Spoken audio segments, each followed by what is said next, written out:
Dimp Digital Presents Idle Game Chat.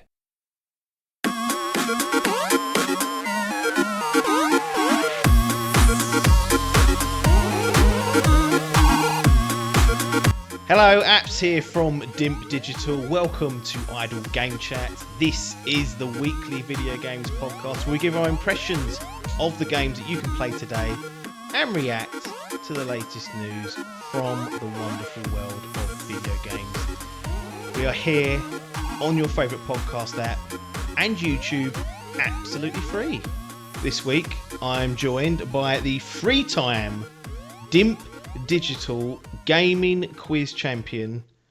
It's Tom Adkins, not Adcock. How's it going? Dawn. I've started Oh! a new game. Well, not new. No, I'm good. I'm good. Blessed. Blessed upon this beautiful weekend. It's been dog shit actually, isn't it? Weather, windy, rainy. It's been Mother's Day. Or was yesterday. It was, but yeah, as we record this, it was and is. Full disclosure, I've had a lot of wine. Second full disclosure, this is being, as it has been for the last few weeks, recorded on a video form. But in this instance, we're also streaming this live on twitch.tv/Dimp Digital. So it's more distracting than I thought it would be having the chat open. I said to myself I'd ignore them, but obviously for those of you, the hardcores that are just listening, we'll try not to talk to those idiots because they're a distraction. But if they make some good points, we'll bring them in, and we won't actually bring them on the show because they're a bit below that. But we will, chat amongst ourselves and try and articulate what's going on. With all these idiots in there, like you can. Like one of the easy ways to support us actually is to go to twitch.tv/Dimp Digital and sign up for a subscription, either free if you've got Amazon Prime. You just link your Amazon Prime account to your Twitch account, get in a Twitch Prime account, and then subscribe. Or you can stub up and pay some money. So that's one way of doing it. The other way, as you all know, is patreon.com/Idle Game Chat. And that's one way of doing it as well. That's sort of more direct and comes straight to me. No one else has to see that, so we can kind of keep the money between ourselves. That's one way of doing it. But yeah, it's been a windy weekend and week, really. You know how you have like a Sky cable that probably runs from the dish on the outside of your house? It's like pinned to the wall, and it'll be drilled in and go into your Sky box. The wind broke a couple of those little clips, so that's flapping around. And Keith ain't got round to sorting it, so I don't know what he's doing with his life. Considering he's supposed to be retired, that should be number one priority. So it has been windy. Dog's been upset with the wind because it makes noise. That is a car. Funny enough, I moved mine a couple of months ago. Not me. I ain't got a dog. No, me Sky lead. It was like in the front of my house, and it was going up this brick bollard thing. And I was like, right, get rid of that. So you moved it? I done it. I got up there on my ladders, but them little fucking things are hard to hammer into the wall. So get crunch. I ain't doing it. You can do it if you want. I tell you what, next time you do the windows, extra £2, and you can do that per clip. That's a lot actually, because it'll probably take a few of those. I might have to take that under advisement. Anyway, video games. The more I look at this year, the more I think, fuck me, this is going to be slow. There ain't a lot going on really in terms of new stuff. Stick with the old games. It is. There's rumour and innuendo going on, as there always is every year. But in terms of big time releases, we're struggling. But we don't struggle because we play old games and chat about them. So it's sort of evergreen, I think they call it these days. Yeah. We've been talking about, since the start of the year really, is a little known game called Monster Hunter World. And we'd had some quite in-depth impressions of the base game and a little bit about Iceborne and whatnot.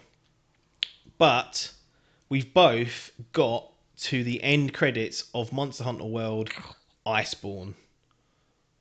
Unbelievable. I did not think that would happen this year. It's tough, that game, but we've both got through it. played, I think, 98 hours, I think, when I looked at my save. What's Oof. you on? Can you remember? Last I looked was just, I think, about 112. I think Yeah, pipped pipped it. it. I mean, it's Right. 100 hours, though, is insane, really, when you think about Yeah. what that's offering. Um, we spoke a lot about Monster Hunter World. I don't want to tread over too much ground again, although in the interest of No. filling time, we might have to. But Iceborne, tabled as an expansion, feels Mm. almost like a standalone game in many aspects. Like there's a lot of depth there. There's Yeah. a lot of things added, a whole new region to go out, and then an end game that I haven't dabbled with, but can see it's quite complex. Mm. You was loving Monster Hunter World base game.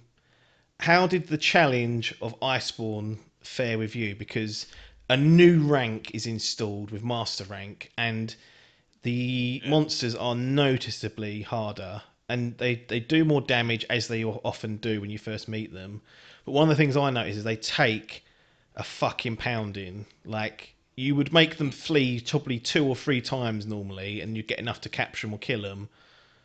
In master rank, you're talking 5, 6 times. You're chasing them around the fucking map, trying to get rid of them. So how did you find the level of challenge, I guess, because a lot of people say this is for the hardcores, really, not made for scrubs. And Yeah. I'll speak for myself. I'm a fucking scrub. Yeah. Well, I certainly felt like a scrub at the Yeah. beginning. So yeah, I finished the game. I gave the end game of the base game a good Yes. shagging. Good 40, 50 hours I think I spent in there. So I felt like I was well equipped, and then made the decision to get this um, Iceborne DLC. Got it, and I think like the first monster I came across absolutely wiped the floor with me. I was like, "Fucking hell, what Yeah. is this? This is ridiculous."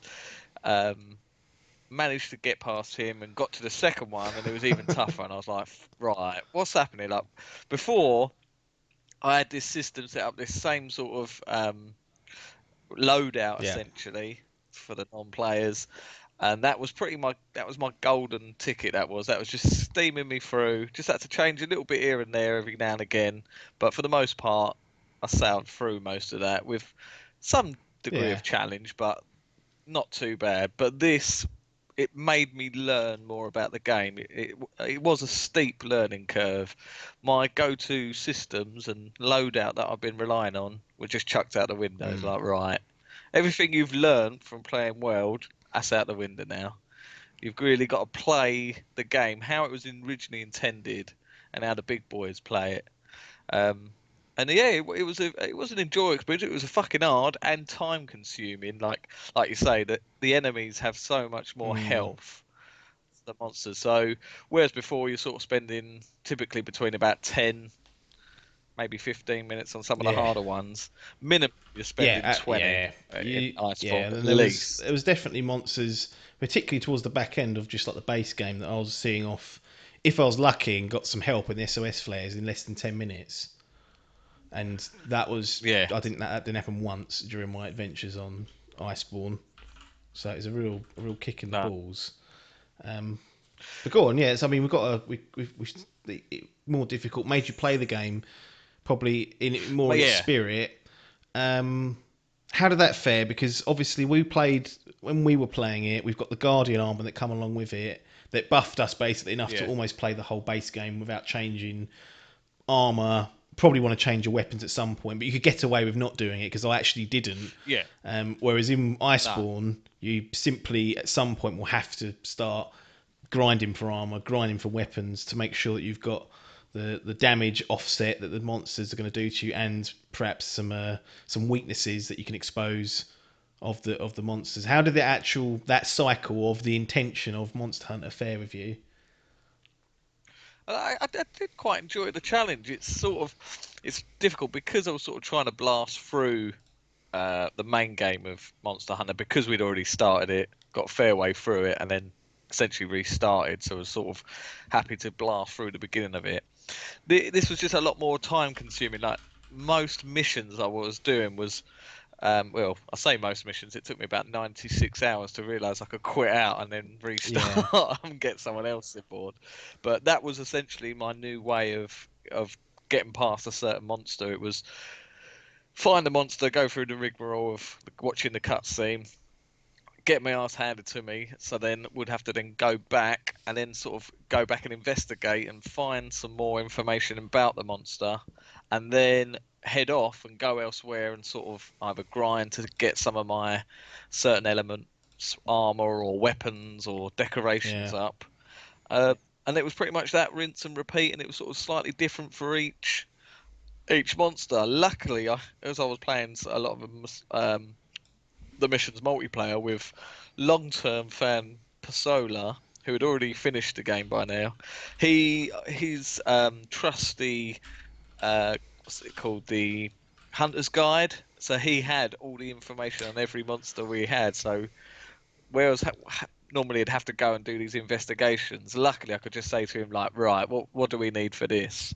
And then it was either a case of, right, yeah, I ain't got enough of that yet, so we're gonna have to fuck off and go and do that quick, or we'll sort of just be able to get through the skin of our teeth really and get the job done. But yeah, it was a nice challenge. It probably, like, the core game, the core loop of the game is very repetitive. For like, you're doing the exact same thing, like, for 112 hours I'm essentially doing the same sort of thing.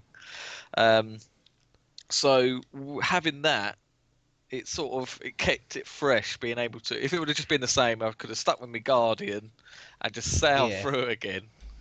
Then sorry, I forget know, you can see me. I was pulling faces. Yeah, it would have. It probably would have pissed me off, and I'd have just gone right, been it. But no, it kept me intense. There's a lot to learn in that game. Like, still, like, even me and you, like 100 hours in, we're both sitting there going, "Cool, didn't even know skulls come up until you fully." Yeah, one of the things I was going to criticise was that things seemed random in the game. Like, on the mini map, if you've got a monster weak, sometimes it would bring up a skull, which would indicate that you can capture them at that point. So drop a trap, trank them, and they're yours. And sometimes it wouldn't.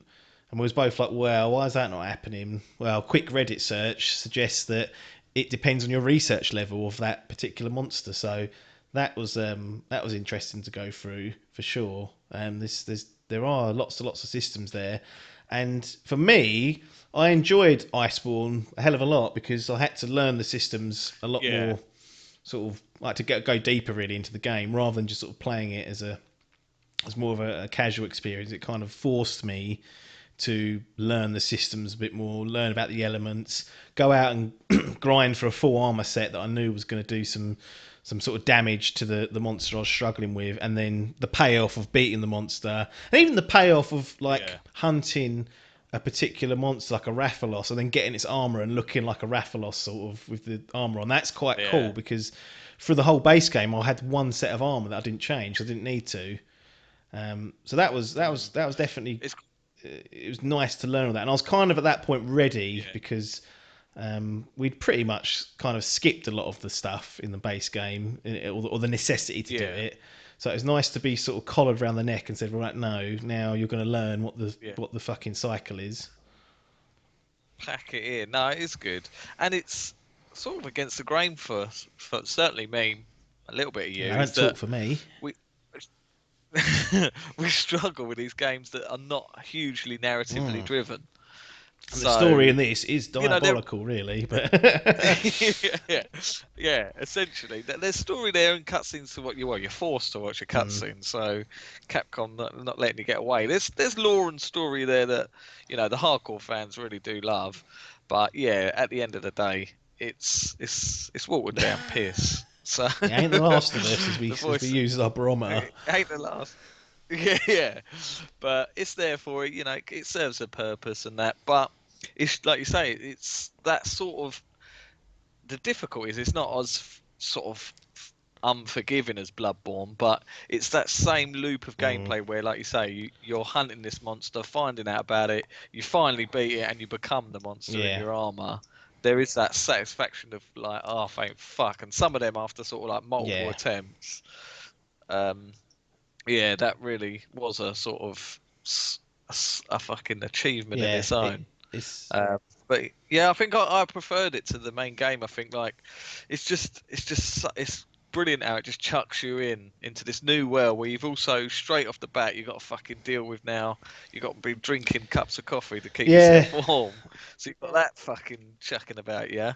You've got a new area which is just absolute quality of life checking off. You're like, cool. All the things I was moaning about that hub yeah. world, that's just eradicated in The this new hub new world world, is so much more Celiana. streamlined. Everyone seems nearer. I haven't got to go up fucking lifts to find the smithy or get some grub.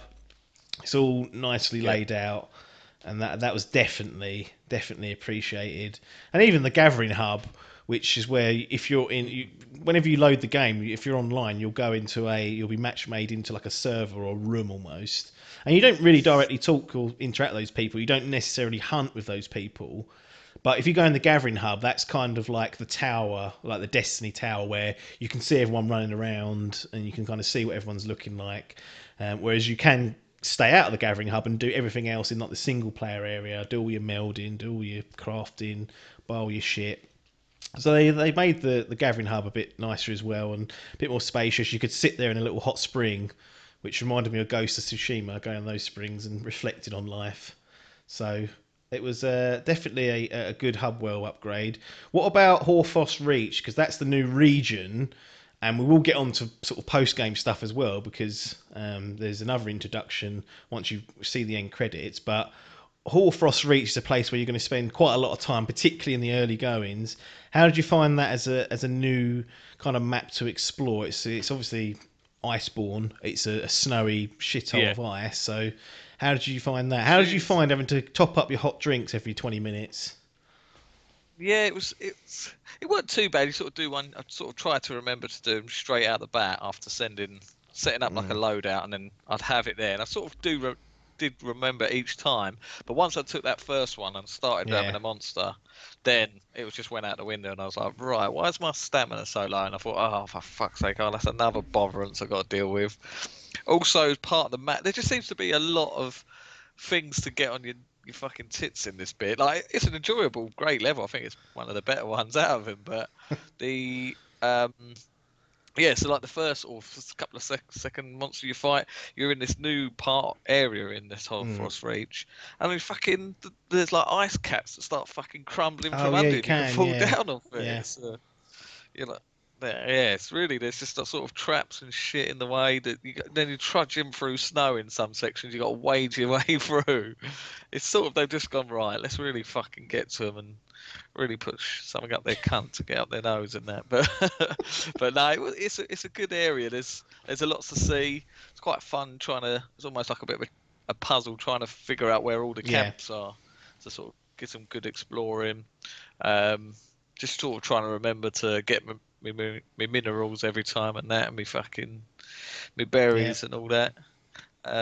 But yeah, it's quite a cool area. Like you say, very very snowy, and just you just got extra little bits that you've got to keep on top yeah. of the already arts of Yeah, there's even upgrading. like parts of the map where a monster will. You'll fight a monster in like four different places because they'll move uh, either through time or if you do enough damage. I've not quite sussed out which one it was. I think it's a bit of both. But there are parts of the map that you'll move to, and there's one that Adkins mentioned earlier where there's like ice underneath you, and if the ice seems to take too much damage, the floor falls through and you collapse and fall into a cave. You have to run back out. But there's also like deep snow areas in Hoarfrost Reach, and that makes your mobility harder as well. So you've got to factor that in.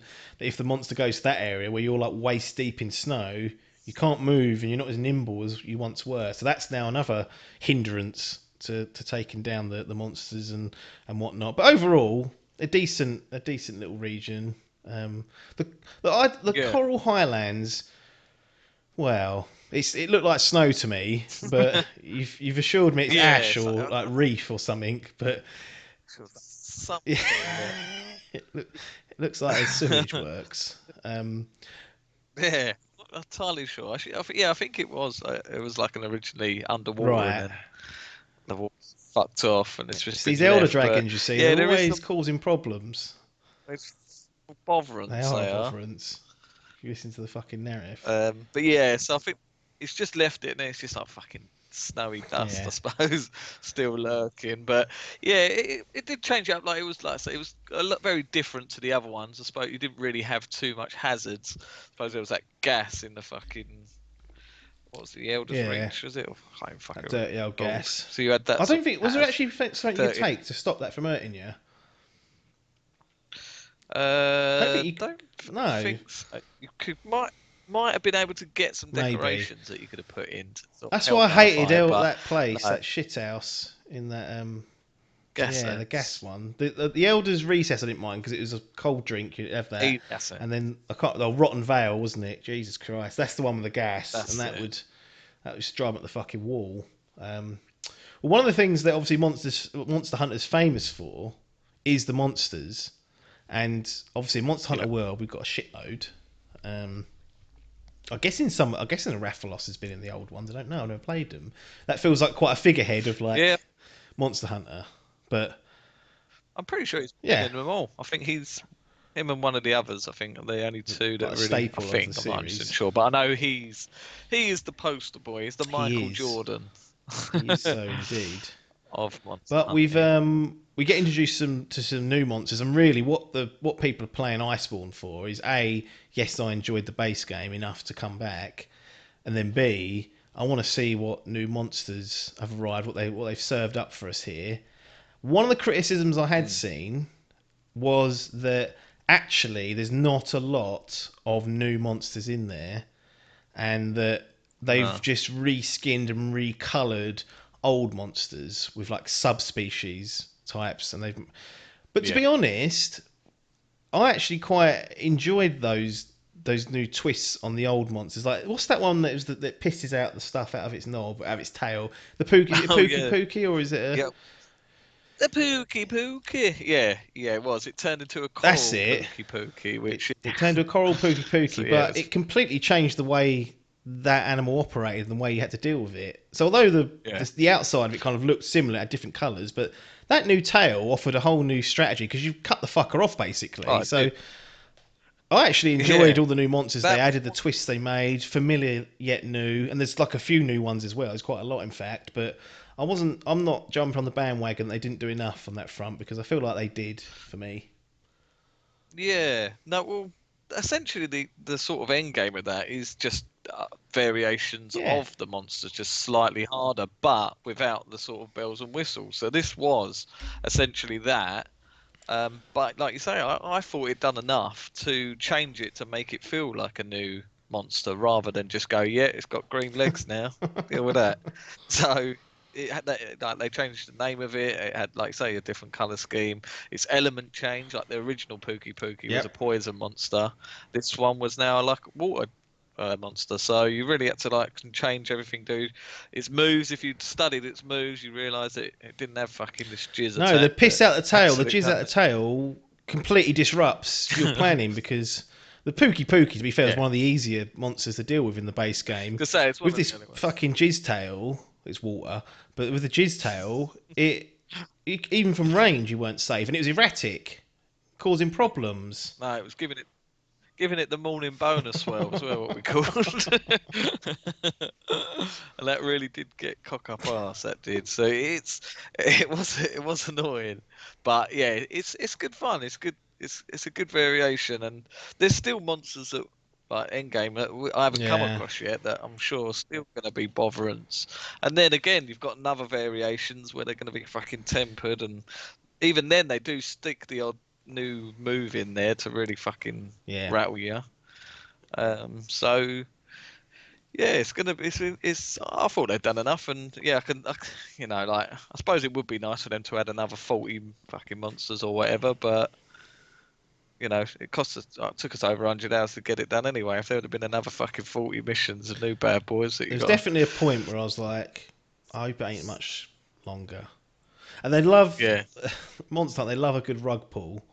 Like you'll get halfway through it, kill like they're like, oh, this is the elder dragon that's been causing all the problems. You kill it, and they're like, oh, there's something else going on here, and there's a whole new set of investigations to do. So if you're pushing for the end and you don't know where the end is, I can see people being slightly frustrated with that. But in Yeah. general, very good expansion, and the overall package now that people have got, Monster Hunter World Iceborne, I think is excellent. I was going to say, yeah, that as a whole, like, it'd be interesting, like, if you went to go back, like, just even that clutch claw, just having that taken away from you now, that would be Yeah. disastrous. And having to go back to that, like every now and again in missions, you get chucked back to the old hub world, and you have to fucking start climbing stairs again. That was like, cool, what's happened here? But no, I think it's very overall great package. Definitely one I hugely recommend. It's not a game It's not for a Biff everyone. game. Certainly not a Okay. Biff game. It's not a Biff game. What game The is a Biff slightest. game? So, well, that's all right. Chucks it at the end. Paper-esque, some are saying now. Oh, yeah. Paper is, at the moment, he's taken the mantle of chief bottler. Like, to get Chief to the bottle final gym of a job. Pokemon game and just lose your asshole and not finish it, that's some bottle jobs. And he'll be on to Boy, explain it one day. He ain't getting away with it. someday. All that Genji stream, all Papers tweet, please, tweets, twitch.tv/Dimp Digital, Tweet. find it all. So it's all kicking off for the streamers. Any other comments about either Monster Hunter World and or Iceborne? I mean, have you delved into this end game that's been presented to us, which is like another new region, but it seems like I haven't gone Yeah. into it, but it feels like it's a No. load of the regions combined to one map. So you've got like an ancient Yeah. forest type area, then a coral highlands type area. Like, I don't know if it is completely interlinked. There's no loading times, but Yep, that there is is. loading times, so there's not. So it's No, there isn't. No, it's all right. So that's interlinked. quite It's cool. exactly what you said. Yeah. So you can get any monster essentially could turn Yeah. up anywhere really. I'm not 100% sure. I haven't gone into it properly. I just sort of went in and had a little look. But the way I believe it works is you level up the By areas like killing monsters in the individually, area or capturing them. killing monsters and that's it. And then that sort of, I don't know if that does like an overall, a bit like when we were playing that Outriders where you had like a world tier. I think it's essentially along those sort of lines, but yeah, it goes up to certain levels, and obviously the challenge gets Yeah. harder. But yeah, so there's still monsters that will be in that area that we haven't come across. I come across one monster that looks quite fun. It's like a massive Oh, ape called Rojang or something. I think his Donkey name is, but Kong. he's an M game monster. King Yeah, Kong. Donkey Kong makes Get the rights. Put it in. Next. pop him.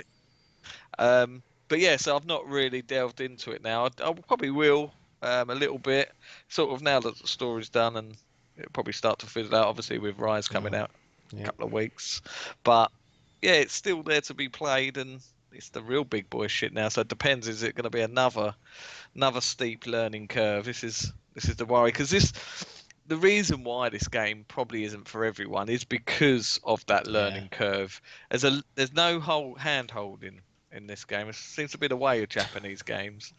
They don't want to be fucking tutorial. Well, there's tutorials Don't in it, fucking help but half the time. I was going to say you forget about them after 2 minutes. There's screens of reading, which it's when you're still getting tutorials sort of 90 hours in. That fucking attention does start to go, right, what's going on here? So the systems are insane, and like I say, we're still learning shit, like even standard shit like that we haven't investigated a monster, and that's just through like laziness of just not paying attention. Yeah. But it's going to happen when you play these games of this ilk. But no, it's just that like that grind and satisfaction of that core loop of gameplay. It's just I just fucking latched onto it and was loving life. I mean, it's certainly very challenging. You mentioned earlier on, I think you might have mentioned Bloodborne, but there's the Souls and From Software type challenge that comes with that.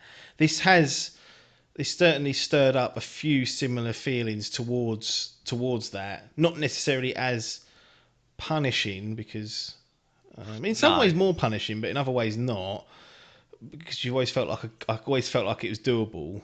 and with well, to Yeah. be fair, with Bloodborne you could ring the bell and get help if you wanted to. So the co-op play was there as well, but it's certainly more leaning towards that than it is a casual game. And the controls and the animation, the way you kind of move around. What I discovered is that you watch someone play, it looks very frantic. It looks like all sorts is going on. It looks a mess, and you're like, how on earth can I even get to a level where I can inflict that much damage, doing what he or she's doing, avoid the monsters? And what you learn over time is that every single input that you put into this game, whether it's walking, whether it's sprinting, whether it's getting your weapon out, putting your weapon back, whether it's healing, whether it's dodging, whether it's firing and attacking, has some level of animation time that you've got to account for. So everything you do is imprinted into that world, into that game, and you've got to make sure whatever you press next, you've got time to do it before you get attacked by the monster.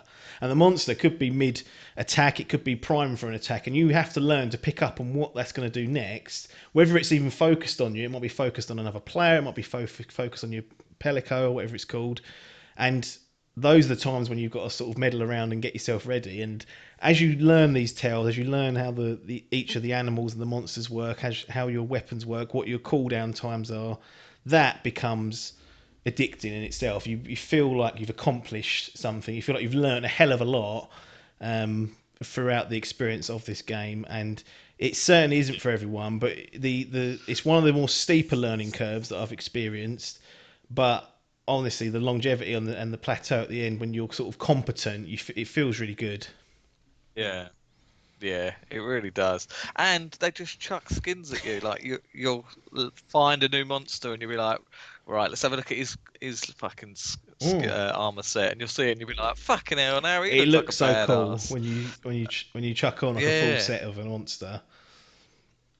And the customization in this, like, it really is an RPG in terms of, like, especially with the sort of weapons that you can change about with on the fly as well. You know, like halfway through a mission, you go back to your camp Yeah. and change your weapon if you ain't doing fuck all. I was finding I'm having to do that more Oh in yeah. this game. Like, obviously with the moving more erratic, I'd start off with like a fucking long sword, just like a slow hitting thing, and then I'd be like, right, this Too cunt's just fast, too yeah. fast. I can't hit it. So I'd have to go to my trusty insect glaive and fucking hop around like some Yeah. parkour nut. So yeah, it was just fantastic. Like, I can't.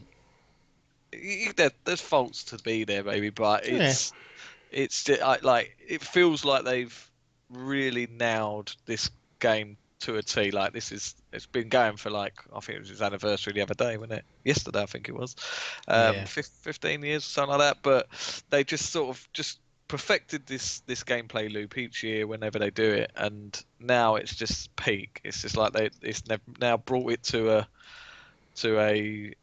an audience that, you know, a bigger audience, a sort of more commercial audience, and it's Yeah. got the likes of us playing it and fucking enjoying it. So they're obviously doing something right. No. Yeah. And like the recommendation has to come with a caveat that you've got to be prepared to learn. Yeah, Really, you've got to be open enough to spend the time and get over it.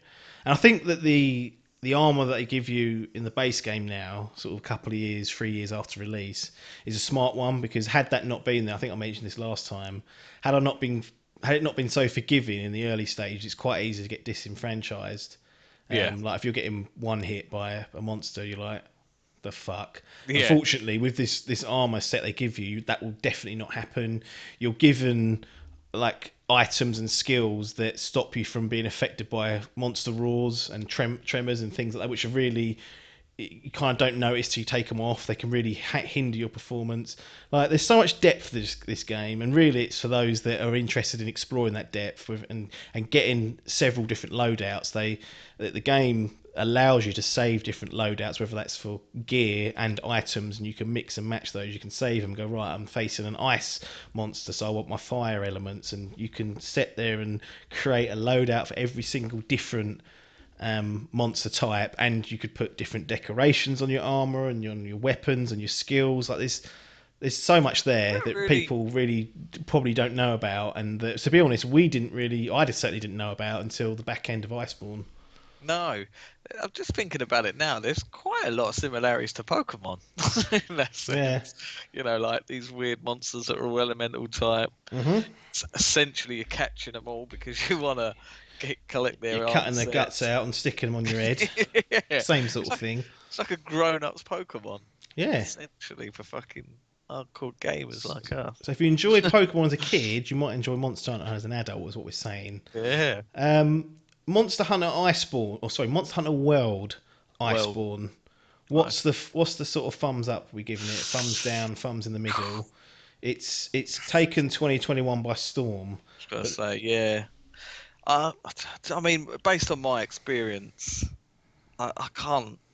No, I think I'd have to give it 2 thumbs up for me.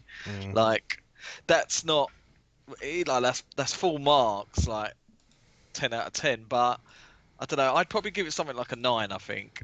No, I'd stick it around the 9 mark, which for me is double thumbs up. oh Like, yeah, it's. I, absolutely. I just think it's just such a unique and a fun game that I've just there's no other game that I've stuck. I suppose something like fucking Red Dead. I was entertained the whole through. I've never played a game this much that's so repetitive and enjoyed the last of it. Like Red Dead, I'm playing for 100 hours, but I'm doing different shit. It's Yeah, you know, it's 100 hours kills because the done. yeah the 100 hours because the game's probably 100 hours of unique stuff long, whereas Monster Hunter really is a cycle of learning things and getting better and upgrading yourself Yeah, and being like an RPG in that veil.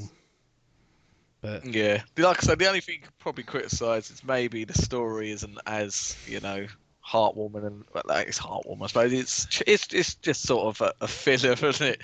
It's just a little filler. it's yeah, It's it's fine. not too bad to be fair. I quite like they do a half decent job of kind of because you're the fifth fleet going into this new world, and they do a good job of making you aware that you're the fifth fleet. So there was four others that Yeah. was there before you that have done stuff. They've got halfway and not been able to finish it. They've had problems. I think one maybe's gone missing. Like, they do a good job. And someone who's a complete newbie into Monster Hunter, like, I didn't know what to expect. It's kind of like it wasn't. I wasn't going to hang my hat on the story ever because it was never the game, but No.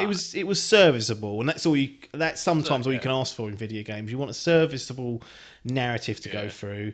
At no point, It's quite yeah, it's quite Japanese sort of anime-esque style. It's not as cutesy as like an anime, but it has those sort of undertones, that sort of cheesiness of "Let's do this, guys." yeah. The voice acting is sort of quite questionable. Like it's fine for what it is, but like it's very cheesy in its turns, and it's not a game like you say. You're never comparing it to likes of Last of Us, but No. this game really is more about the sort of the gameplay and the that grind. Yeah. 2 thumbs up for me. Monster Hunter World, Yeah. Iceborne. Excellent. I'm so glad we went back to it. Like Mm. after when we sort of, there's the potential there we could have just finished, like just called it a day there and gone, yeah, we've had our feel for Better it. go at it. Uh, It weren't for us. and it was just so weird, like how it worked, like the sort of we went through it together and stuff, and it's still that's one of the pain of this game. It is, certainly in its story element, is playing together, trying to go through the story is one of the worst Yeah. experiences I've just in its mission setup. Ain't a Take co-op that game in away, that sense. It ain't the journey no. of 2 or the journey of 4 So even. like, It's what is handy is what you want is a Destiny Dave type character who's been through it all like you had with yeah, Pizzola, who can yeah, just drop in and help you during the missions as and when. exactly. And like if you try and do it together religiously, it's just a pain in the backside. That is definitely No, a criticism, but I think all the other good no, stuff outweighs it for sure. yeah, definitely. Yeah, we had that one session, didn't we, the other week where I come in to join your session, Yeah, and it just worked so much better because I'd seen the stuff. There was no, we weren't waiting for cutscenes and bollocks, having to go back, no, um, and it's just a great multiplayer game and solo game playing on your own. Like I played a lot of it on my some of own. these Probably about exactly, fucking 80 hours of that is on my own. I think I soloed yeah, it. and it's one of those games like Destiny, like playing that solo is not the same as when you're playing in a fire team of 3 or doing a fucking raid with 6 people, whatever it is. Um, solo you can do it, but it's not an as enjoyable experience. Whereas this, it's just like it's not either. You can play on your own, you can play with a group. It's the same thing, but it's the same but different. Yeah, one of the things I will praise it for is just how well, like, just the random co-op element works. Like Yeah. you can go into a hunt and fire off an SOS flare, and people join you, and you don't. It's not so complicated, the game, and it's not so reliant on strategy that you need to be able to speak to these fuckers. You simply people join. I'll Everyone, tell you what it is relying on. go on. Asians. Yeah, honestly, if you get a Japanese or an Asian gamer tag come up, you're You're 9 times hit out of 10 they will blitz the monster, and you won't even have to lift a finger. There's some real sick puppies on there, and I've seen the memes going around on the internet. Yeah, literally, it might sound like a racial stereotype, but that is literally the gay. Like that is, they just love it. They even have cafes over there, Monster Hunter cafes. That's how huge that is over there. And just as soon as you get an Asian come onto your team, you know you're onto a winner. Although I will say this, there was one mission in particular that I was doing, or quest, and he dropped the ball. He or she dropped the ball. I fainted once. They fainted twice, and I was fuming because I don't expect that of those sort of players and the quality that they're bringing to the hunt. But my point is, the community there is fantastic, and like you just alluded to there, they don't have to speak the same language as you. You can just jump into a hunt, and you'll get support. And very rarely do I have a bad experience connecting with randoms, which you just can't say for a lot of multiplayer games. I was going to say, not once in that 112 hours ever had someone come onto our game and sort of troll the game, like sit by the side and do nothing, I don't know, just really cause botherance. Not a single time. They're always there to like get the job done, and it's easy. You can exploit that game. If you jump, if Adkins fired a flare out and I went to help him and he's a randomer, he only gets 3 faints per hunt in most cases, sometimes less. I could just die on purpose and die again, and then his hunt's over. No one's doing that. Everyone that jumps on wants to win. They want to beat the monster. They want to get the gear themselves. I don't know if that's because the game's structured that way, or whether it's just the community behind it, but I didn't have a bad experience other than sometimes I was let down by a couple of people. But that weren't them, really. It's just they couldn't handle the pressure of being with the king. You see. We had a little dabble with the Monster Hunter Rise demo version 2. I've done, I think, 2 of the 3 hunts.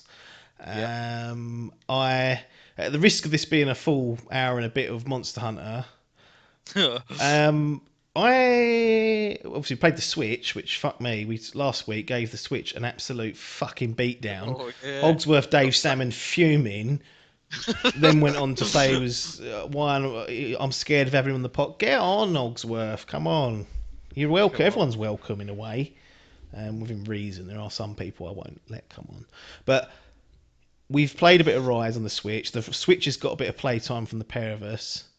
Version 2 of the demo added a new advanced quest. Cool. I'll be honest, I jumped on with the same weapon I was used to in World, light bowgun. Okay? Yeah. Scrubs weapon. Like point and shoot jobby. Thank you. Make it easy. Other than the frame rate, which I think you get used to, it does feel like you're fucking moving through tar, but we'll get over that because Uncharted 4 is 30 frames. The main concern I had is when I fired that weapon and it hit the monster, it didn't feel that impactful. I didn't get the same crunch. Like the piercing ammo on World, you can fucking see and feel it going as it rifles through the monster. On this, it felt very like powder puff. Right. Now, you was more of a melee focused man. Did you experience that same issue, or am I? Is it just me that's had that, and actually the light bowgun is just my fault because I should be using a melee weapon? Yeah, I've got to say it hasn't noticed the same effect. Hung me out to dry.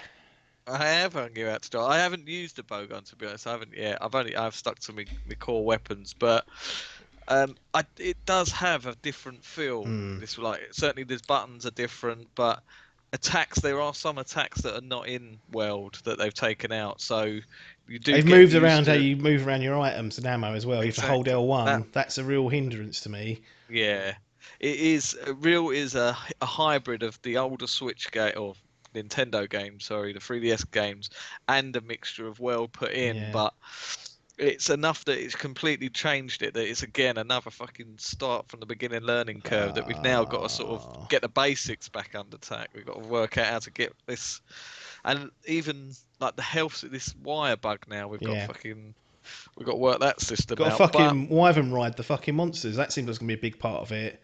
Yeah, exactly. It's going to be a whole. I'm a bowgun. I don't mount fucking monsters. You're all Yeah, right. You was that's true. insect glaive diving on top of their heads. I weren't doing any of that. Was no shave. What's it called? Using that fucking whetstone halfway Yeah. through a thing, which is handy. But yeah, I could probably see what you mean. Like, I think this is gonna. It's gonna be hard, the transition. Like I said, I think we'll get used to the frame rate. It's not ideal, but yeah, it looks pretty enough that. But I do think that just the general basics are going to be another learning curve, and probably one that we'll pick up quite quick because we're used to the. You're saying the core we, like I'm gameplay. getting it. What's the? Oh yeah, that's true. Yeah. I think you'll crumble once. But once you see. Well, Playing, you know what they've done that's really cost the Switch potentially is Capcom I went. can't believe they've done this. It's coming out on PC not soon, but it's coming out on PC next year, and I was like, well, definitive edition, frame rate Exactly, 60. I'd have been happy if I'll probably will get it on PC. This old potato won't be able to do. I'll have to get a new one. But Well, it runs on Switch, mate. Will. Exactly. Come on.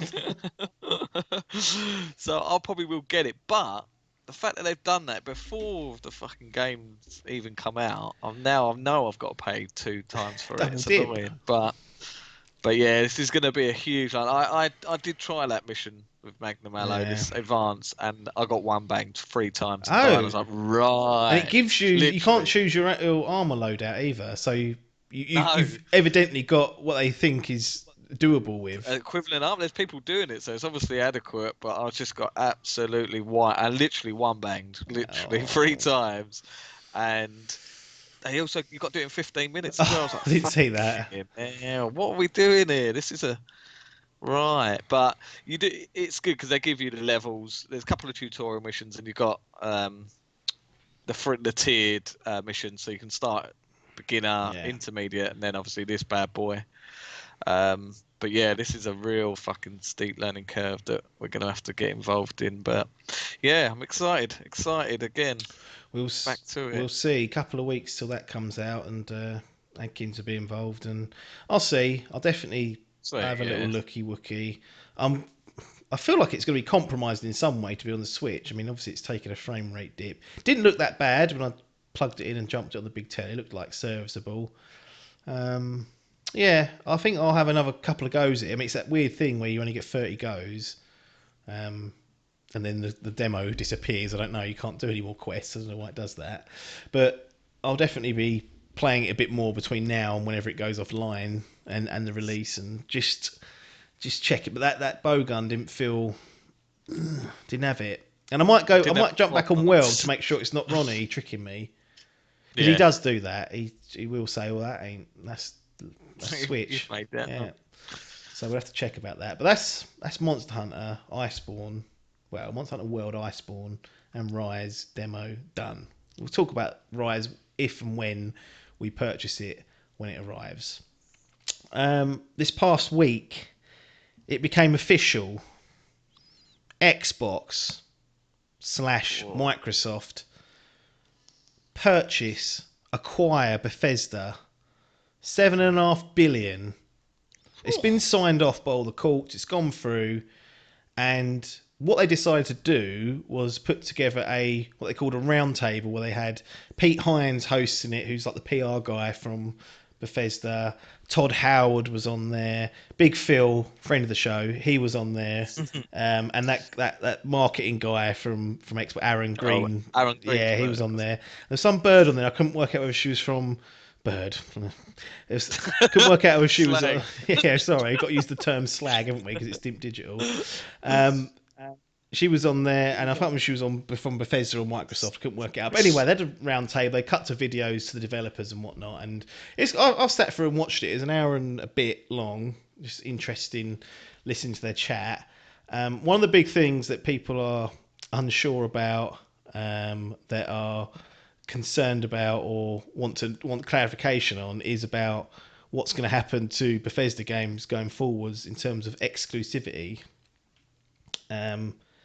What we got was, I think, a pretty clear indication of what's going to happen, but I will read the quote and allow others to interpret it however they want. So this is directly from Phil, Big Phil Spencer, who, and he won't mind me saying this because he's friend of the show and all that. He don't care. He loves a bit of banter. He is starting to look a little bit like Elon Musk, and I don't know if that's a good thing for him.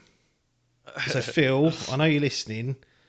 Just whatever that, if you can take that as advice, just have a look and see how you can get away from Musk, because Musk don't look human. He looks like an android fish with human skin. Anyway, Big Phil. Obviously, I can't sit here and say every Bethesda game is an exclusive, because we know that's not true. He's correct there. There's contractual obligations that we're going to see through. We have games that exist on other platforms. We're going to go and support those games on the platforms they're on. There's communities of players. We love those communities and we'll continue to invest in them. And even in the future, there might be either contractual things or legacy on different platforms that will go to.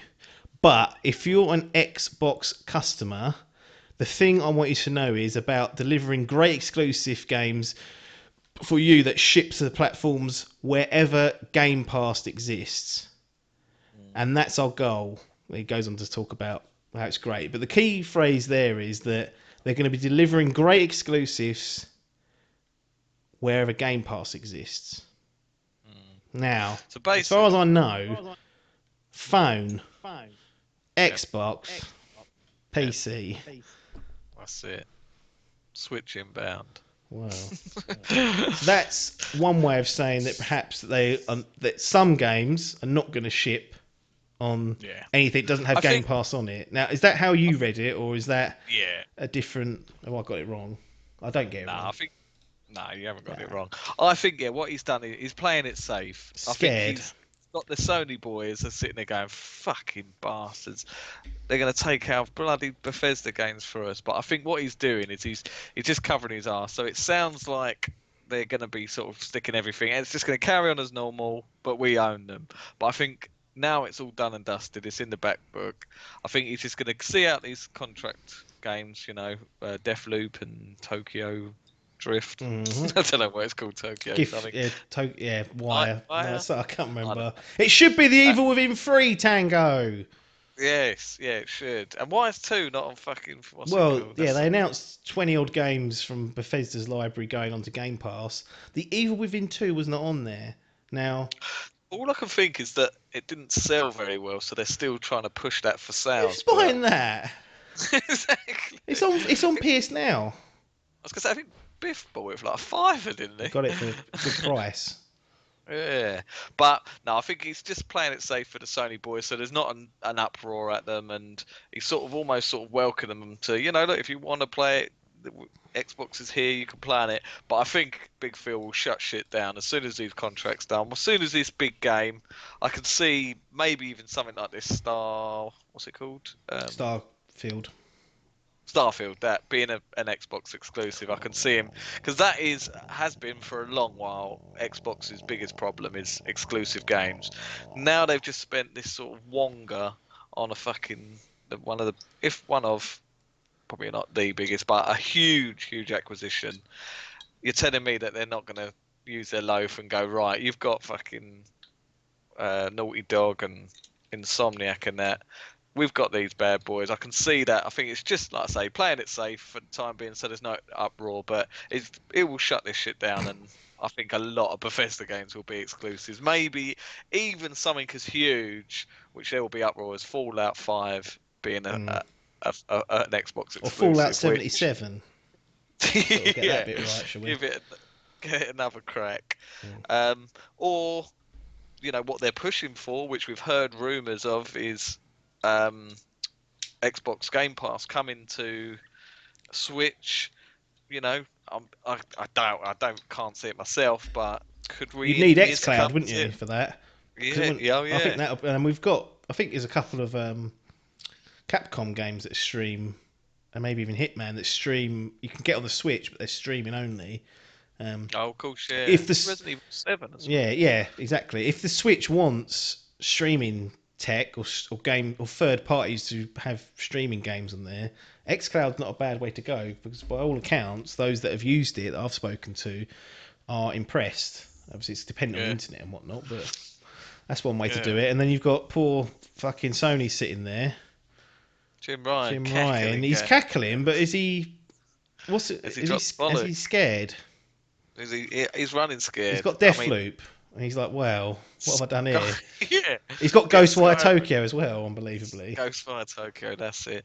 Yeah, you know, even if they take Skyrim sounds away, that's it. Can never buy it again on PS4. I mean, every cunt's got it, but Yeah, you know, this is a thing. I can see there's potential. You know, I'm sure he's probably a big Phil saying, "Look, Jim, if you want Game Pass on your console, here it is." But will he buckle down and go, "Not a yeah. chance"? I just can't see That's the that thing. happening. And that seems But like the killer, isn't it? It's like if you have xCloud or Game Pass, and we know it runs on a phone, we know it runs on an Xbox, we know Game Pass is on PC. That's where they'll be landing. And if you don't have, you might as well not even call Xbox anymore. That would be called Game Pass because that seems to be the direction of like what's yeah, what's going to be in within their sort of ecosystem. What's going to be outside? It's like it's all Game Pass related. I want to do a little bit of role play to finish up on. I've got a few other things about this as well, but get the role playing first before we get tired.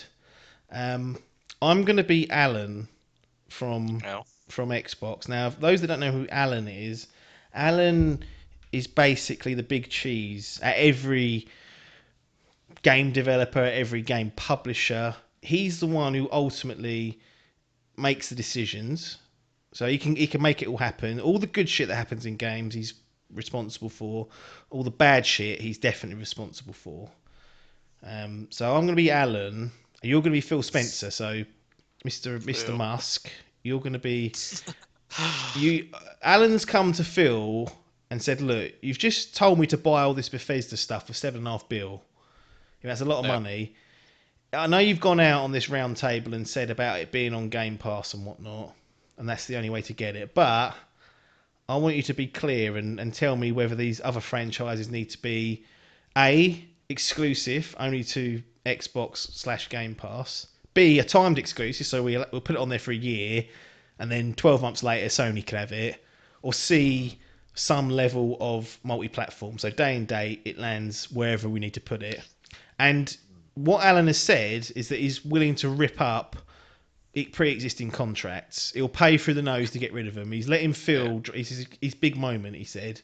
So you're gonna be Phil, and I'm gonna go through a list of games and studios, and I want you to tell me, Alan, what we're gonna do with them. And Alan has got the power to do this. I don't know if he's connected to the gaming gods, but he seems like he's got a lot of influence. He wields a lot of influence. So he must have some. We don't know. It's a bit of law that needs to be written out still in the Dimp law books. So we'll start with Arcane Studios, Cool. known for Prey, known for Dishonored mainly, Wolfenstein Youngblood, which they also assisted on. The big game at the moment that's coming out this year is Deathloop. Yeah. Alan's going to you, Phil. He's like, what do we do with this? We've already signed an agreement with Sony to have it for, let's say, a year. Do you want me to rip that up and have it day and date everywhere? Do you want me to rip it up and then stick cock up them and say it's only coming to Xbox now? Or should I just leave it as it is? I reckon I'm saying that leave it as it is. I think it seems like I'm confident it'll be all right, that game, but it's not going to be one of our heavy hitters. Right. Keep it as it is. Won't do. It's not going to be massively popular. No, I think we've got that contract. I probably, if it was starting again, maybe probably would have got it on the other end, and it would have been a year's Right. exclusivity. But that's just for the sting of doing it. We've just shelled this money out. But the fact that they've got it for a year, I'm happy with that. I don't think it needs to come to Xbox day one. We'll see how it goes over there. If it turns out shit, they can keep it. Yeah, they can have it. Keep it for good. Yeah. And then what about future projects from Arcane? Well, here's the thing. Because they're not big sellers typically. No, we got Dishonored 3. Oh yeah, Dishonored 3, Prey 2. They might. I've been hearing they're cooking up new stuff. I haven't heard that. I made that up, but they could be cooking up new stuff. Like Alan wants direction on what Arcane Armour thing should be doing. I think the real big one would be Dishonored. I think to have that as an exclusive, they seemed there was I remember they done, what was it like? It must have been the Xbox One X upgrade. There was like a YouTube video of the enhancement they'd done, and I noticed they didn't get the same. It wasn't an equivalent with PlayStation, so they obviously had a deal there. So I do think these still exist. I think they do say like, you know, upgrade it here. Upgrade it here, and we'll fucking promote the shit out of it. And that certainly was a game like that. So I could see, I think Dishonored's big enough. It probably, it ain't selling fucking trillions or whatever, but it's a big enough that I think that would be a big announcement. Yeah. As Dishonored. Prey, potentially, again, that one, another good game, but wasn't blowing any doors off in the upper echelon.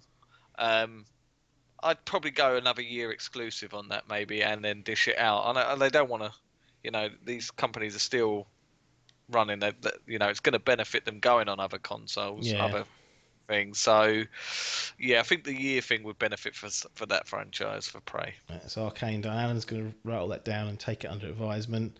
ZeniMax Online Studios that do the Elder Scrolls Online. We're not going to be. Alan said he probably doesn't want to change where that is now. ESO because it's already embedded, but they are working on a new unannounced IP and likely to be an online type jobby. What does is that one where we chuck it out on all devices to start with to get maximum people in because we need these MMOs to be populated with humans? Yeah, this is a bit of a fucking bastard cutting off your fucking nose to spite your face because, like you say, we need these numbers, but. They'd done a little piece. Well, I spoke about this on my round table, you see, and they spoke about how many new players they had just in the last year. 3 million, wasn't it? Or 3 million within the and that's just by it being on Game Pass. So to have a new exclusive MMO exclusive to Game Pass day one, that could be a fucking kick to the bollocks for them, for PlayStation and other companies. But like you say, this type of game needs players. I mentioned this last time, it's a bit different, but with like Anthem, thought that would be fucking brilliant to be on Game Pass because it's bringing the people in that quickly wouldn't go out and buy it. So yeah, this is a difficult decision, this one. I suppose we're going to have to keep this on everything, just for players. We'll keep this on everything. On the assumption it's another MMO style game, I think that's the correct one to do. Tango Gameworks. So we've got Ghostwire Tokyo first of all. PlayStation have got to deal with that. We can pay to rip it up and change it, but are we going to leave it like Deathloop and just have it in a year's time and then focus perhaps on the Evil Within 3, which might be coming from them at some point? We're speculating, but Alan's asking about Evil Within 3 because he wants to play it. There's a bit of insight to this one. Oh God, Scoop. Scoop. Me here, Big Phil, working at Xbox, we've been really trying to dig into that Japanese market the last year. We have. We've got exclusivities, cut deals, 6-month deals of Yakuza franchise. Yes. We've now got every Yakuza game on Game Pass. Which were all on PlayStation only for the last 2 gens. 2 gen. We've now coppered that deal. Although this game does look shit, I'll say that, Big Phil. It looks different, a bit weird. It is a Japanese game and could appeal to that Japanese market. Tell you one thing them Japanese love is Japanese stuff. Yes. They love their own stuff. They love their own stuff. So I like my own stuff. Yeah, I like watching Dimp Digital YouTube channel on loop. Exactly. So it's my own breed. Exactly. Everyone loves the smell of their own farts, don't they? Wow. But yeah, so that with that in mind, they're still trying. I don't think this game it will be the game to crack the market. No. But Tango works. Yeah, I think the Evil Win is a bigger one. 2 again, it's. The trilogy. I mean, it's a trilogy thing. It's Definitive trilogy edition.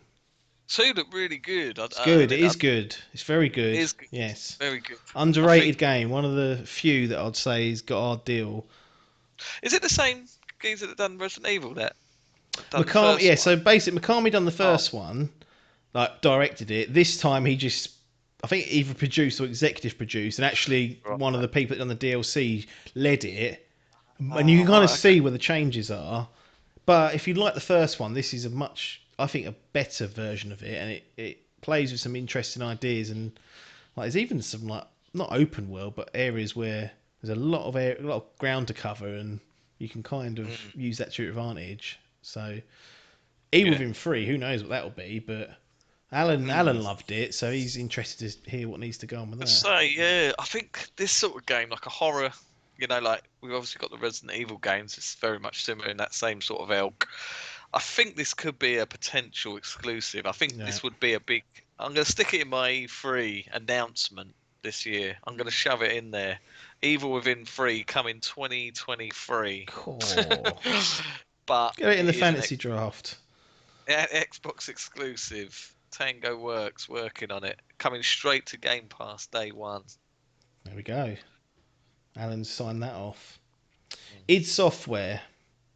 So what they've said they're working on, well, they haven't, this is in this world, but Doom's pretty much done with the DLC as well. That's all finished. That's in the pipe.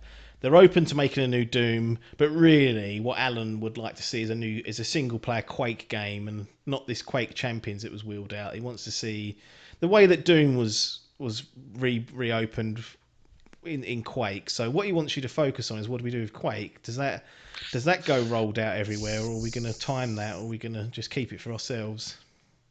Well, I mean, these are typically PC games, aren't they? Like even Doom as well. The absolute Quake, butter merchant on that PC. I think this could be taken away from. It doesn't need to be on PlayStation. It would be a big, huge hit to them. Like, certainly more Doom than Quake. Yeah. But if they were to redo Quake in it's never been a single player game, has it? It's always been an arena shooter type thing. Yeah. But okay, maybe in this, like, if they were to sort of, I suppose, what's the word I'm looking for? Sort of streamline it and turn it more commercial. To me, like Quake feels like a proper PC game, like a real master race game. If they were to sort of butter it up a bit and turn it into almost essentially like a fucking Overwatch style, not as the same cutesy, keep the same genre, like the same fucking aesthetic and that, but make it more accessible in terms of like a hero shooter. I could see them maybe even bring in a single player aspect in the sense of Doom, because we know how fucking good those campaigns are. Yeah. That could be enough to bring it to a full exclusivity deal with keeping it on Game Pass on PC, the focus of PC and Xbox. Those PC cunts are still moan because it ain't on Steam. Yeah. Yeah, that's true. Yeah, I suppose we've got that to factor in as well. Fucking Epic as well. Giving it it comes to Xbox Store and Epic only, not Steam.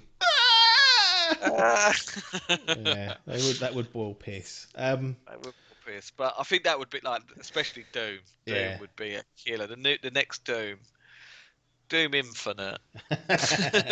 Doom Infinite Xbox exclusive. That would be a kick in the fucking bollock, especially with how successful these games are on PlayStation. Even Switch, like the Switch games are doing fucking good. Even they're probably the best first person games they've got on that Switch. So they're a toughie. That would be a toughie, but a good fucking for Xbox, that would be a huge win to set that to an exclusive. But again, taking away some of that audience when Doom has always been a fucking multi-platform game.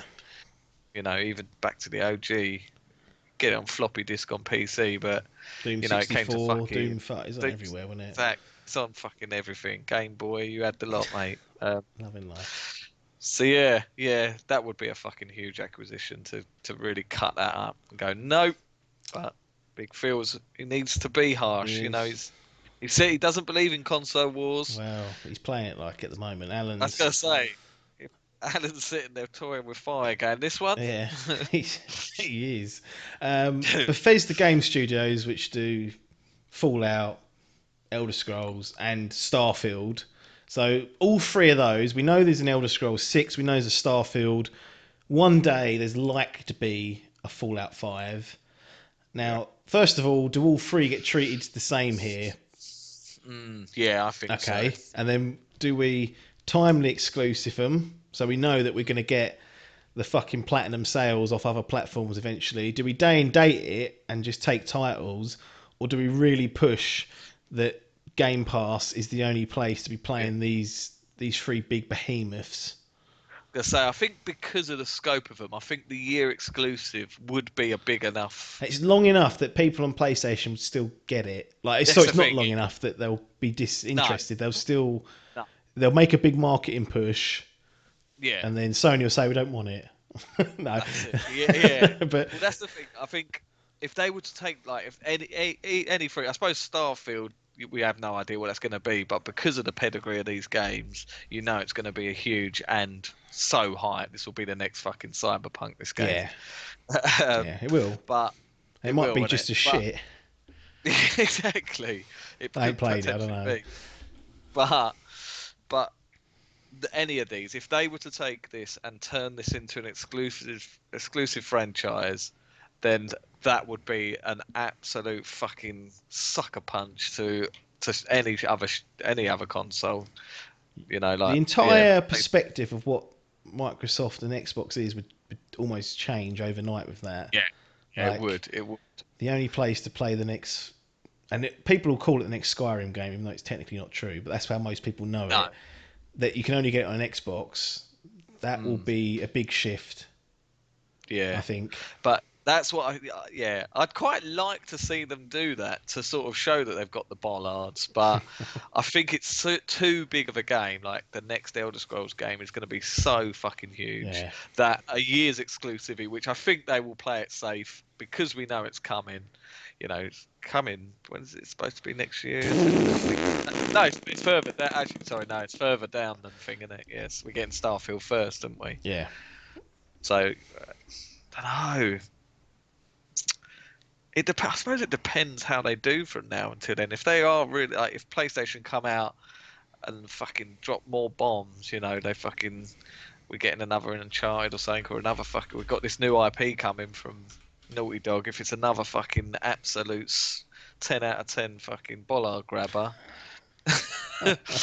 then you know maybe Phil might have to force the hand and say, yeah.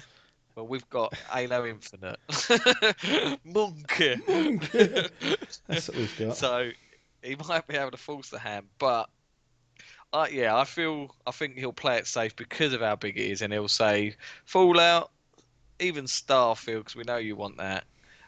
1 year exclusive. It may be even 6 months. They did have, was it? No, it was a year with Tomb Raider, wasn't it? Yeah. I feel like that. Yeah, do you remember that? That was Rise of the Tomb Raider. It was second one, and was it a full year? Full year. People fucking hated that.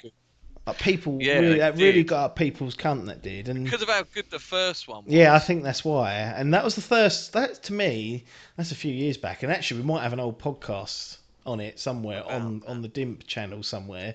But I remember people getting right boiled piss over that. And that felt like, and I'm probably wrong, but that was definitely one of the big marquee ones. I was like, cool, what's this timed exclusivity all about?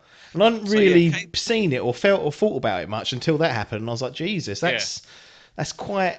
That's one way of doing it. One time before that was GTA 4's DLC. Was timed exclusive to Xbox. Yeah.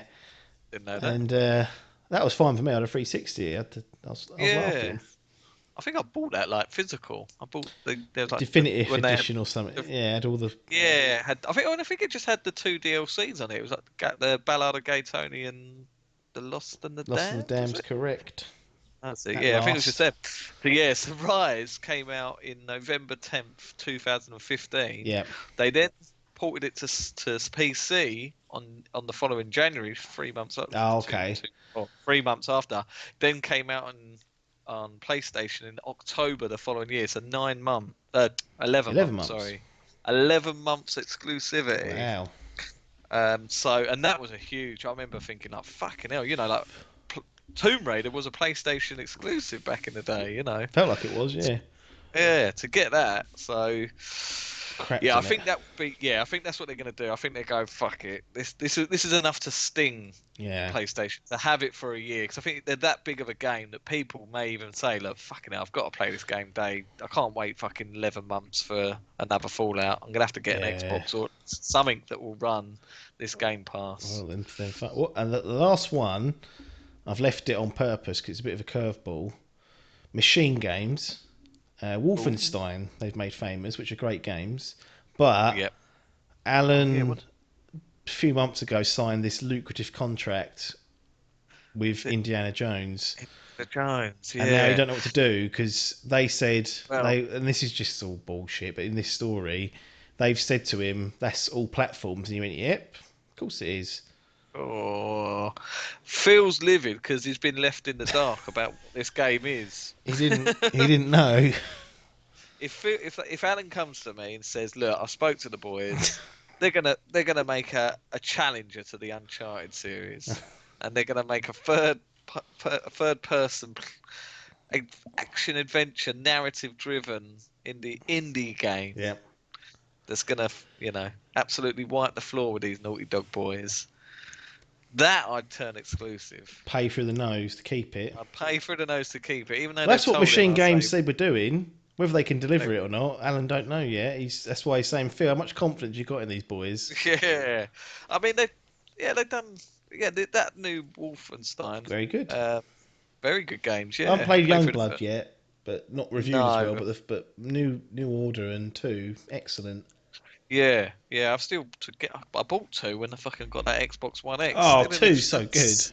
Yeah, two's I've heard it's a lot better. Gorgeous Fuck. game, but yeah, pedigree's there, but like I say, I'm left in the lurch. I don't know what's going on. I need more info to make my informed decision. But a franchise this big, indie, Yeah. what we doing? What have we got? Is this going to be Harrison? Is he signed up? Is it an old man running He's around? Is sacked. it a new boy? New Is it? boy. Are we going to It's go our own. It's our PS4 own. It's our Spider-Man? own version of indie. Well, Has it Harrison's. got Nolan North He voice in can do it? it. Yeah, we can get him in. He said, "I'll throw money at it, but I need to know what platforms I'm putting it on to test budgets." Yeah, I'm gonna scrap. This is gonna be my heavy hitter, and I'm gonna fucking take this bastard. I'm gonna take it to fucking town and have it as an Not exclusive. even on PC. Not even, yeah, literally sole Xbox only. Not even XCloud. Yeah, yeah, I could do that if it was to be this type of game that they need in their arsenal. They don't have that ilk of game. Like I suppose Gears maybe Mm, narrative driven. Probably Senua's what's it name, Hellblade. yeah. That could be potentially, but a game to challenge the Naughty Dog boys, or even a God of War, they need that. And depending what they're going to do with it, Indiana Jones could potentially be this. It's a huge IP, so Yeah, my assumption is it's already signed up to be on all platforms. But in Alan's world, he can do as he pleases.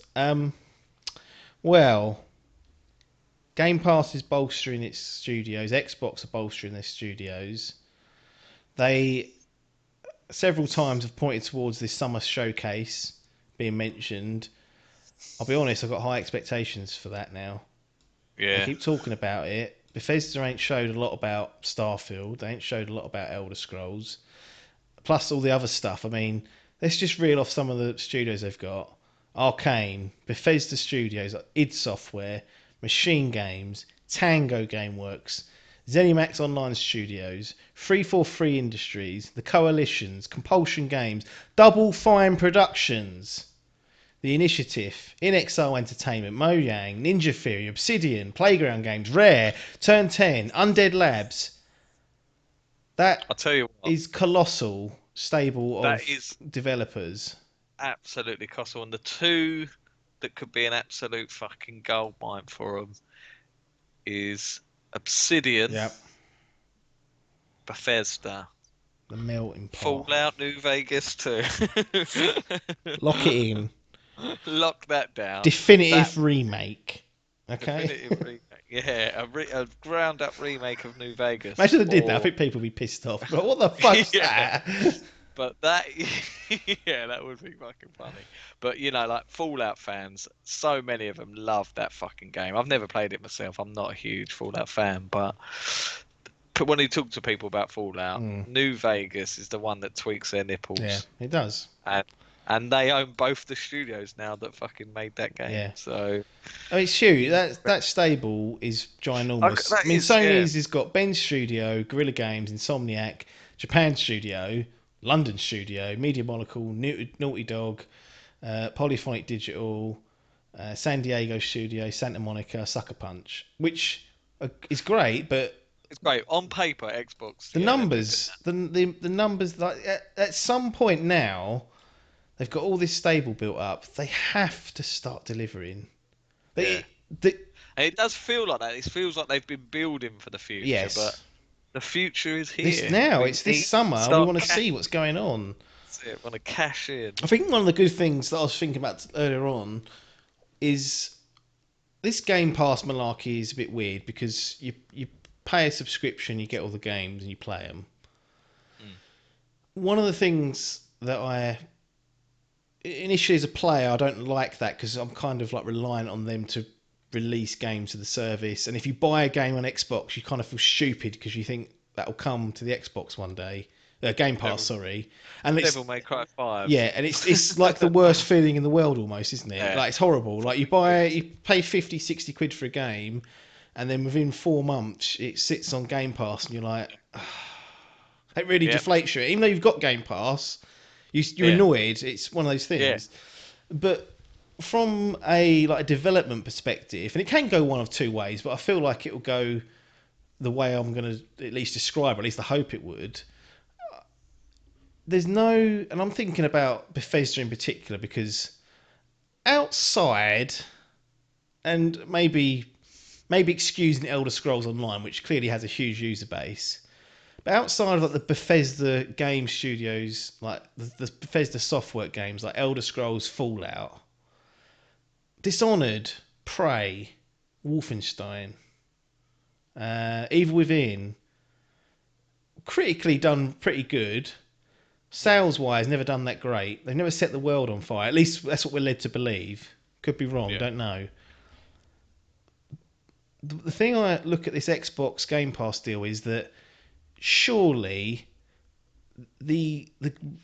given that it's coming to Game Pass, it must eliminate or reduce a lot of the pressure to sell, because it's going on a service where the idea is not to sell units, it's to retain people, maybe bring in a few other people. Like, I don't think Alan's sitting there saying, right, when Dishonored 3 goes on that Game Pass, I want to see 2 million increase in subs.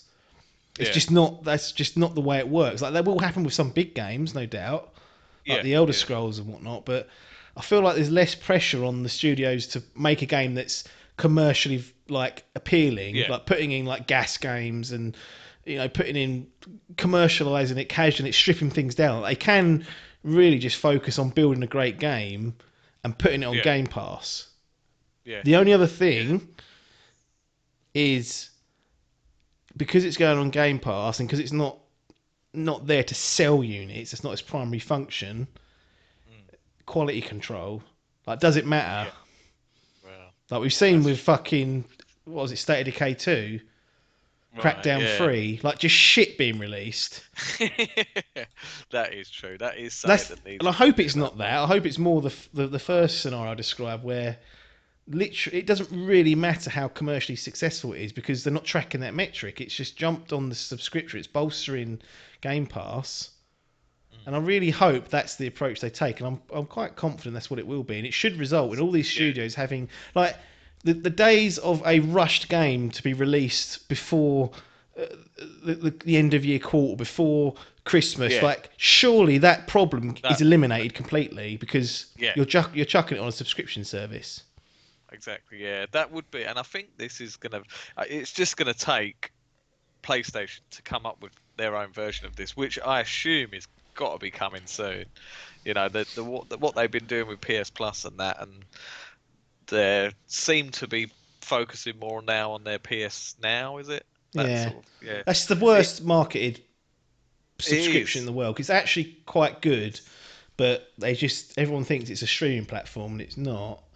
No. I remember people had a little fucking wank when Control was coming on Game Pass. It's been sitting on PS Now for 3 months before that, but no cunt knew about it. So Exactly. So I think the second they do that and they streamline something, maybe they meld PS Now and PS Plus together and turn it into their Game Pass. PlayStation Platinum trophy. Yeah, there we go. They put it in, and that's it. That will then be the future of gaming, and that's the way it's going to be. And I think you're right. Yeah, that is going to nullify these stupid crunches that we get.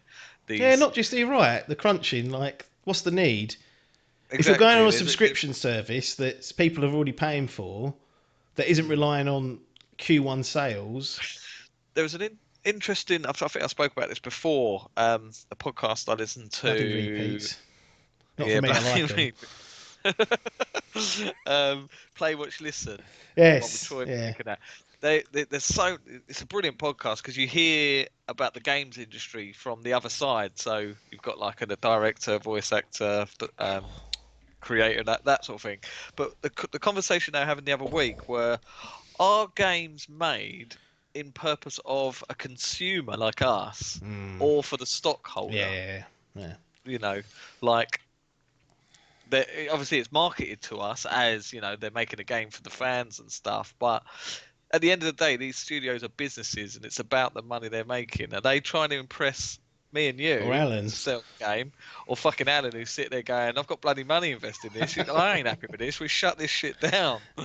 Yeah. So it's an interesting topic, and yeah, I think, I don't know, I suppose in that way it hopefully it doesn't have to be that sort of focused on the stockholder. They'll be getting their fucking Yeah, they're getting payouts, it every month. but I think now they have too much say in it because like fucking Cyberpunk. The reason that game was fucking come out thing because they needed to. It was all based on their fucking stockholders. They were livid Yeah. that it was being delayed, and they'd put their investment in. They weren't getting fuck all out. So us as a consumer are getting shafted because we're getting a half baked game. So Yeah. I think this is the best way.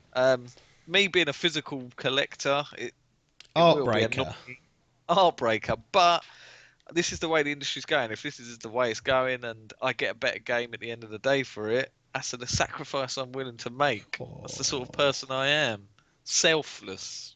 jumped on the grenade for us all. Unbelievable. Yeah, Well, yeah, there's obviously loads to unpack. Got yeah. big expectations for the summer. I don't know if that's. I shouldn't be expecting more from Xbox, but I feel like now.